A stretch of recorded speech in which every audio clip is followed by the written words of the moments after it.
అరే చోటరాజు పోయేస్తా, మరదలో పోయేస్తా. సరే బావగారు, అక్కని అడిగానని చెప్పండి. సరే చెప్తా. మమ్మీ మా ఫ్రెండ్ వాళ్ళ చుట్టాలు వెళ్ళేటప్పుడు డబ్బులు ఇచ్చిపోతారంట. వాళ్ళంతా మంచోళ్ళు మమ్మీ. అయ్యో మర్చిపోయినా.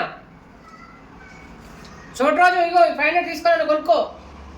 అయ్యో బావగారు వద్దండి, వాడేదో చిన్న పిల్లాడు, వాని మాటలు పట్టించుకోకండి. వద్దా? సరేలే.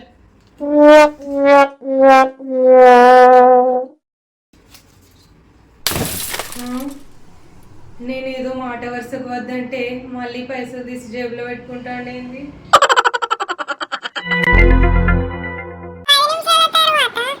డబ్బులు ఇచ్చినప్పుడు సపరేట్గా తీసుకోమన కాబట్టి వద్దంటే ఎంత పని అయిపోయా. ఆ విషయం నీకెలా తెలుసురా? నాకు తెలుసు. నీకు 500, నాకు 500. 1000 రూపీస్ ఎలా రా? Flash back.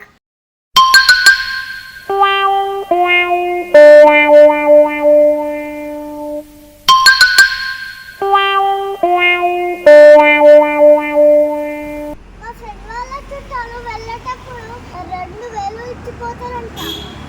మా చుట్టాలైతే మా ఇంట్లో ఫుల్ తినిపోతాం మంచిగా. అరే పరువు తీయకరా ఇట్లా బయట. 2000 లేవు కానీ 1000 రూపాయలు తీసుకో. మళ్ళీ మీ అమ్మకి చెప్పక, మళ్ళీ మీ అమ్మ బాధపడుతుంది పైసలు. సరే సరే.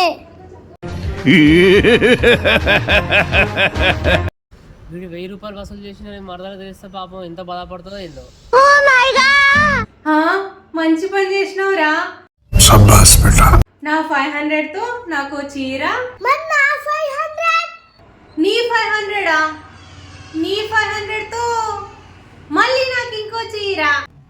నీకు 10 రూపీస్ ఇస్తాలే, డైరీ మిల్క్ చాక్లెట్ తెచ్చుకో. వసూలు చేసేది నేను, ఖర్చు పెట్టుకున్నాను నువ్వా? మంచి పేరు నీకు, గడుసు పేరు నాకా? అరే ఎక్కువ చేసినావంటే 10 రూపాయలు కూడా ఇవ్వ, చాక్లెట్ కూడా లేదు నీకు. సర్లే 10 రూపాయలు చాక్లెట్ తెచ్చుకుంటా.